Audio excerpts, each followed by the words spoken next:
flew in and landed and touched down at the airport, grabbed my car, got over there. I didn't roll in until about 10:15, and I was like, man, I'm going to miss it because I guess there's 11 o'clock curfew. And that thing was still rolling at like 12:30. So I caught a good amount of it, and thank you for getting me in, Tom. And I walked in, and I'll tell you, I walked in that backstage hallway. It looked like a scene out of Almost Famous. It was like, oh, there's Brad Pitt, there's the Foo Fighters, there's Metallica, there's Tom Morello. It was an unbelievable gathering of love and support for Chris Cornell. Yeah, it was an epic and historic night, I think, in the history of rock and roll, really. Paying homage to one of the greatest singers of all time, Chris, and he really got his due last night. I thought that it was, for his fans, it was a tremendous, for his fans, not just in the room, but around the world. Like I was on a little solo tour, in the last couple of months, and in every city, people were just talking about this show and how much it meant to them that it was even happening. Ran into people, from Finland and from Scotland and from all over the U.S. who were in the room last night. So it was a great night for Chris's fans, but it was also really like a great night to celebrate rock and roll. It was 5 hours of Metallica, Foo Fighters, the dudes from Rage Against the Machine. It was Audioslave, Temple of the Dog, Soundgarden, playing Chris Cornell music and some of their own music. That's really some of the most timeless, great kick-ass jams, and so it was an honor to be. For me, it was an emotionally complex evening, but I was very, very happy to be a part of it and to celebrate Chris and his music. Yeah, I'll tell you, that's an interesting point too, and a couple of people have asked me about that because it was really, throughout the course of the night, even in the time that I was there, it seemed like there were a lot of, needless to say, a lot of emotions because it was a great celebration for rock. It was a great celebration for Chris's music. I saw Stone Gossard when he was on stage saying, we want to celebrate Chris tonight and all that. But then there were times where you also realize almost the finality of the loss. And I think that, that we lost Chris a little while ago, but there really wasn't a thing like that kind of put some sort of stamp on it. And I remember in your room, as a matter of fact, last night when you had your friends and family and stuff, the video that was playing, there was that clip that came on of Chris playing an acoustic version of I Am the Highway with kind of like a memoriam package of videos from his entire career with both family and all of his bands, and it's brutal, it's a horrible and wrenching loss that's not going to get any better, emotionally for his friends and bandmates and fans, but that's something we can't change. What we were able to do was all stand together in a room last night to really celebrate his memory and his music. How was it, talk about for you specifically what you did, because there were so many musicians that got involved in this, but when did you first hear about this and your role beyond, obviously you played Audioslave stuff, but talk about everything that it encompassed for you last night. Sure. Well, when I heard about it, they approached us and they said, we're looking to have Soundgarden, Temple of the Dog, Audioslave, Metallica, Foo Fighters, and special guests. I'm like, that's not special enough. Like, that's crazy. That's an insane bill, that. Like, I want to just go to it. Do I have to play? Right.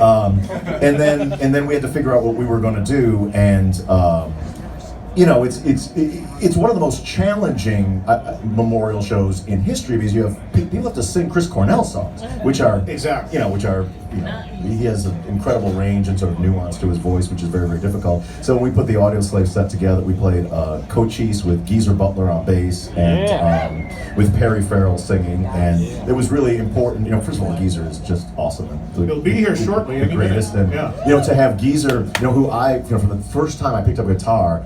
And first time I listened to records, like it was the riffs that he was playing and the lyrics that he was writing that were so very impactful to me, and I learned the riffs to all that Sabbath stuff. And to be standing on stage with Geezer playing my riffs was so like an out-of-body experience that was really unreal. And then Perry, who's been from day one with both Soundgarden and with Rage Against the Machine, to have singing that was really important. Then we played the song "Be Yourself" with Juliette Lewis, and she did a great job with that. Then we did with Sam from Ex Ambassadors and Tim from Rise Against, and Chris, the bass player of Jane's Addiction. We did Set It Off, which is an Audioslave hot jam from the first record. And then we played Like a Stone with the whole crowd, with Brandy Carlisle singing, the whole crowd singing with all the lights on, which was really an emotional moment. And then we closed the show with the building came apart. I missed this because when you played, this was the song I what you gotta do. I mean, holy shit, dude, did the building come apart when Dave Grohl and Robert Trujillo played Show Me How to Live. And I just was on stage going, I can't even believe this is happening. It was one of my favorite moments ever on stage, and it really felt like we thought about closing the set with Like a Stone, which is really emotional. It's like, first of all, it's the biggest hit in the song that everybody knows. When you sing that, it feels like a prayer. Like it's this beautiful melodic prayer in a way to kind of to really spiritually have togetherness in the room over Chris's memory. But I said, let's close with the fat fucking jam. I think that was the right call. How did Dave do the vocal on that? Did he kill it? Incredible. He's a national treasure. Like I was just going like, thank goodness for that guy. I called him up and I sent a bunch of list of songs. He said, what do you want to play? And it took a while to start. And he said, I think I can scream my way through Show Me How to Live. And I was like, right on, bro. But you bring up a great point, because it can't be understated. When you're doing a tribute to a guy like Chris Cornell who can sing like that, there are very few people who want to tackle that, even in a tribute situation, because you kind of have to put your own spin on it, because there's very few people that can do justice in the way it was originally recorded. That's right. Yeah. So I would imagine across that 5-hour show, there were challenges finding people. I'm sure a lot of people wanted to contribute, but then when they said, "Well, do you want to sing?" kind of like, well, I don't know so much about that. Not Birth Ritual, but which is like a 7-octave. But Taylor Hawkins was. Woo! He did a great job. He sang a couple of Soundgarden songs. He was drafted. There was somebody else who was originally going to sing. He said Mike Patton. Mike Patton, and he dropped out towards the end. So Taylor, he played a Soundgarden song, "The Day I Tried to Live," which he calls "The Day I Tried to Sing." But I thought, he did spectacularly well. He did. But he was buzzing around like, if you know Taylor, he's a ball of energy constantly, and he was buzzing around backstage, and he was just like. And he was in his shorts and his shirt. He goes, "Look, I'm wearing my grunge outfit," and he was like completely into it. He goes to me, "Yeah, man." He goes, "Mike Patton is sick. He couldn't be here to sing." He goes, "That son of a bitch! It fell on me now. I got to do this." And that's what he said. I go, "What are you gonna sing?" And he goes, "Well, The Day I Tried to Live," which I am retitling "The Day I Tried to Sing." Which he did a great job. He did do a great job, and then you came out and played with Soundgarden. Yeah, let me tell you, my introduction to Soundgarden was in my pre-Rage Against the Machine band Lockup, when we're touring in the van. And the van touring rules are the driver gets to pick the music, right? So it was my turn to drive, and my 2 cassettes back then were Danzig and Soundgarden. I had Ultra Mega, OK, and the Louder Than Love record, and those were my all-night driving jams. And the song Loud Love, this is my take on one of the reasons why Chris Cornell is so important. First of all, he's devastatingly handsome and a tremendous singer and a great songwriter, but he redeemed metal. Chris Cornell, I think, along with Jane's Addiction, but it was Chris Cornell's music which unapologetically embraced huge, badass Sabbath, Led Zeppelin riffs, but combined them with a punk rock attitude and intelligent and nuanced poetry. And that, for people like me that love metal, but most of my favorite metal songs were either about the devil or groupies, neither of which were a big part of my life growing up. But Chris's poetry really spoke to me, and he didn't compromise 1 ounce on the kick-ass riffs. And the epitome of that was the song "Loud Love," which I played with them last night. Yeah! Unbelievable to stand on stage with the surviving members of Soundgarden and play a song that I used to crank in the van in 1988, and to be there celebrating Chris's memory. So that was a nice send off. Yeah, I met Chris a couple times, but I certainly wouldn't say I knew him. But what you just said about him and the impact he made on music and that sort of bridge he created, did he acknowledge that? Did you ever talk to him about that? Well, he was a huge influence on Rage Against the Machine. It was the 2 cassettes that were formative when we made the first Rage record were Bad Motorfinger and the first Cypress Hill record. And if you listen to the first Rage record in that context, it's exactly those 2 records put together. And it was just that kind of unapologetic embracing of metal. Like, it's got guys from the punk world that kind of went, you know what, that music kicks ass if we take out the silly elements. And I don't know if this is on Air Nation. I apologize. No. I love a lot of those jams too. We're on volume. We'll be getting our. I paid money for docking tickets too. Just like everybody else. Tom, that's the thing about Tom. We love it all. We go in there and we start working that playlist later on tonight at the radio, and we'll go through Love, Hate, and Docking right through the Struts and Rival Sons. So it's all good. Yeah. But it did show a different way. Like, you didn't have to be in this one lane of acting, you know, in a sort of cliched rock star way. You could be like real and be punk, and yet still have the Sabbath and Zeppelin riffs and kick ass. Yeah, and any other highlights for you in the night? I mean, I know for you were getting pulled in a million directions. Yeah, You had people there. Honestly, for me, it was a really emotionally complex night, and I hid a lot in the. I watched a lot of it on the TV because I didn't want to be in the room. It was really, every time I was in the room, I was going to cry. Like, it's really sad. Like, Chris's death is tough, and this I had kind of perhaps unhealthily kind of put it in a drawer, and the drawer for this show came all the way open. You know, we were rehearsing those Audioslave songs, some of which we hadn't played for 12 years, and then some of which, you know, the last time we played with Chris was in January of 2017. We played the anti-inaugural ball, the inauguration, and we did 3 Audioslave songs: "Show Me How to Live," "Like a Stone," and Cochise. And so for that show, we had 1 day of rehearsal with Chris. Then a couple days later, we played the show. So for this memorial show, we had like a day of rehearsal with those singers, with those same songs, and then played the show. So with this odd sort of mirror image of, you know, of just him missing. And so I fortunately, there were a lot of distractions backstage and people coming and going, and my mom was there, and so I tried to not get too emotionally into it. But I did watch Temple of Dog, and I shed a lot of tears on the side of the stage when they played some of those big jams. And you mentioned that for the Audioslave set, that Geezer played with you some of it. Brad was there, Brad Wilk, but Tim was not there. Was that correct? That's correct. And did he choose did he have a conflict? He chose not to play. He chose not to play. Any elaboration on that? I didn't speak with him about it. I was just like, you got to win with the team that's on the field. And we got Geezer Butler. It's going to be all right. Well, yeah, you'd have Geezer Butler. Okay. So he just opted out of it, basically. He chose not to be a part of it. That's correct.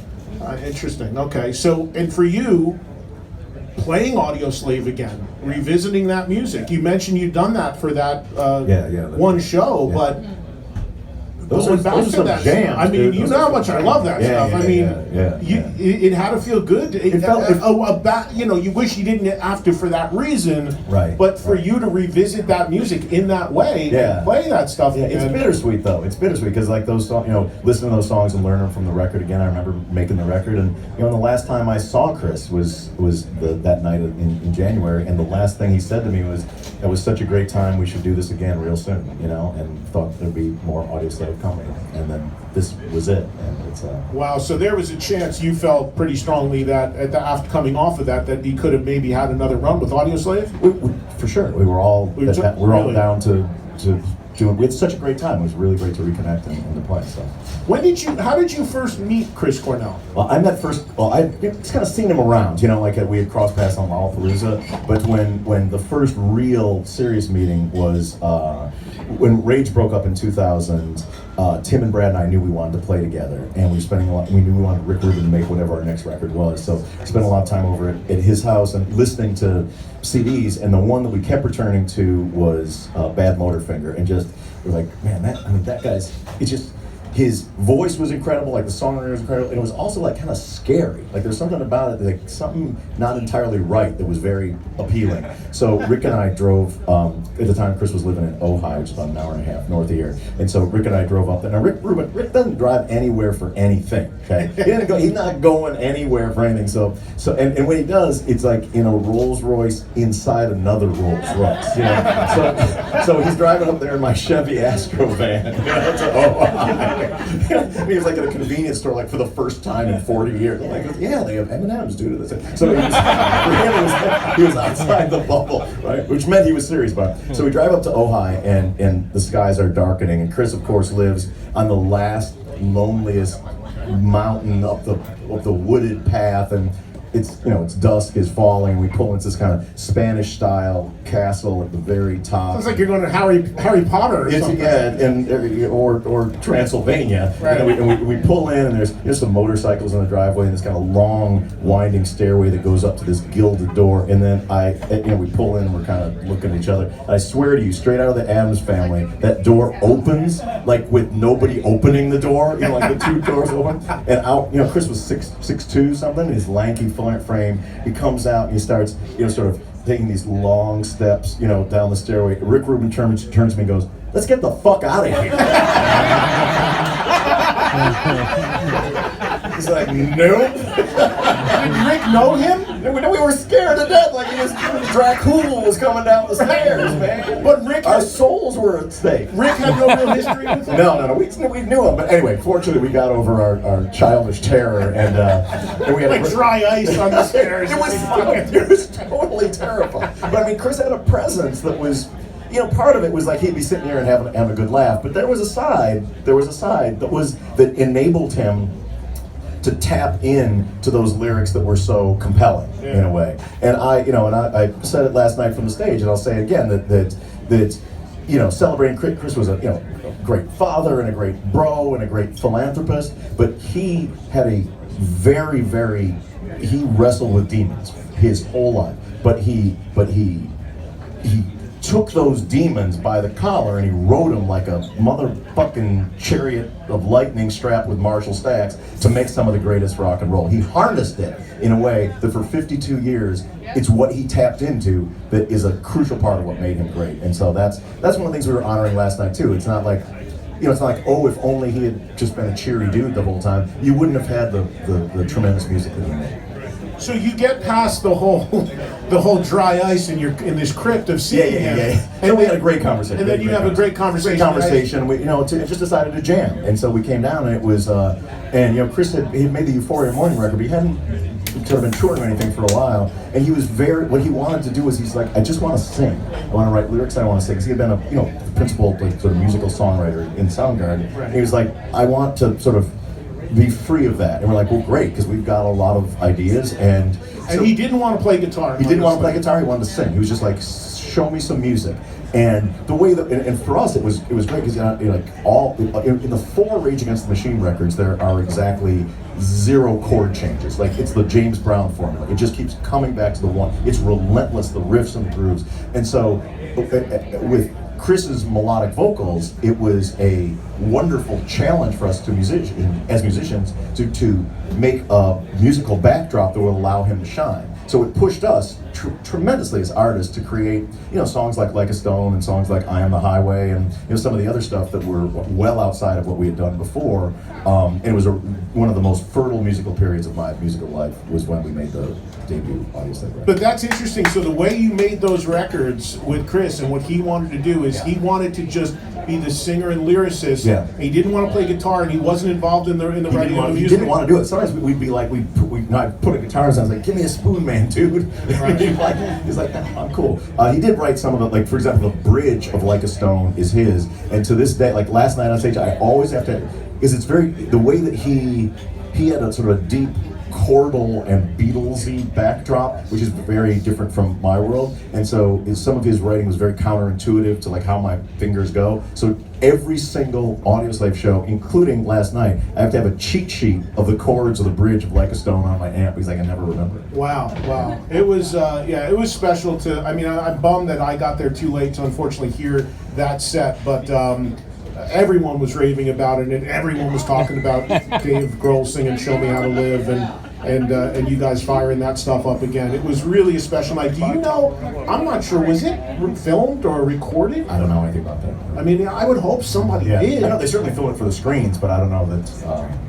Yeah, and there was a charitable component to last night all too, of right? it was 100%. It's there's the Chris and Vicky Cornell Foundation, and then there was another charity which I can't remember the name of, but they raised from all of the ancillary events was over $1 million was raised for charity last night. Yeah, it was really a hell of a night. It really was if you guys were there.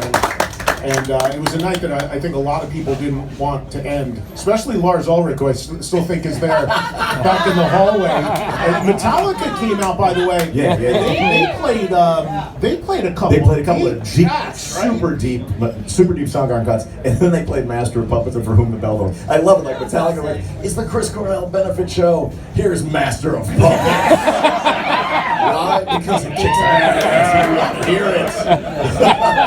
It's like that was so awesome. I think the first song they played was, and I think they did Soundgarden song they did For Whom the Bell Tolls. I was like, yeah, that's awesome. Yeah, I walked in and I was like, so what did Metallica play? They said Master of Puppets for them. But wait, what just happened? You can't blame them. No. You can't blame them. If you got that in your back pocket, why not? We almost played Master of Puppets. We wanted to hear it today. I think Foo Fighters played Everlong, right? Yeah. So there were bands that did play some of their it own was a material. music. It was a great celebration of rock and roll, man. Like I haven't been in a room like that in a while, where it's that kind of.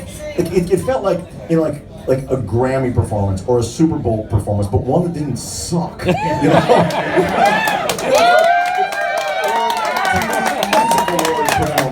Like, where you just gotta go like, where's a rock and roll? It was like, it's all rock and roll bands, and you're gonna get Master of Puppets, and Dave Grohl's gonna sing an Audioslave song, and it was great. Yeah, and what I loved about it, along those lines of what you just said, nobody's singing the tracks. There's no auto tune. There's no nothing. That was everybody bringing it out there. Yeah. Whoever had to come up, whatever combination of musicians, it was real, warts and all, and most everybody just delivered in every way imaginable. I mean, it was really. And there was a really diverse lineup too. Like when I saw some of the names, I was. Well, Miley Cyrus. I was scratching my head. I was scratching my head at some of the names, and I gotta tell you, like she sounded pretty great. And Miguel, who's sort of. I didn't know who he was. He's in the world of sort of R&B pop, and he sang "Reach Down" and holy shit, dude! Like it was great. It was really, really great. Yeah. And so it was like, in a way that to me felt really good. Rather than going like it's all going to be artists that were on Lollapalooza in 1992. It felt like there were artists who Chris's children were fans of.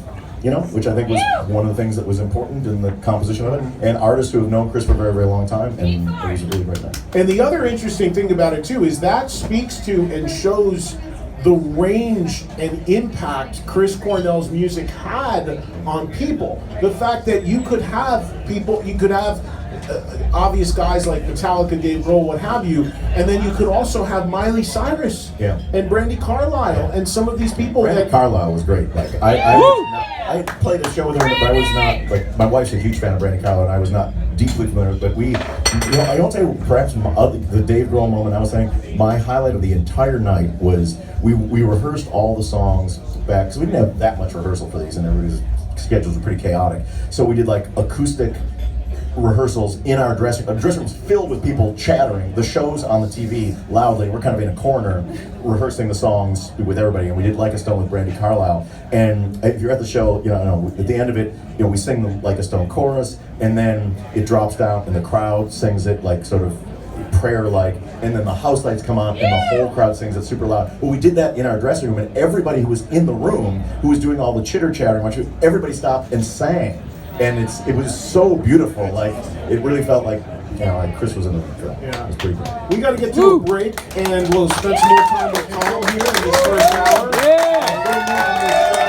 I want to talk about Taylor Johnson and what she did in that too, because Taylor has a history with Taylor and the Pretty Reckless were the last band to play. They opened for Soundgarden. Taylor is here. I was texting with her earlier. She's not here in the building. We were trying to get her to come down, but it didn't work out for her. But we'll have her on soon.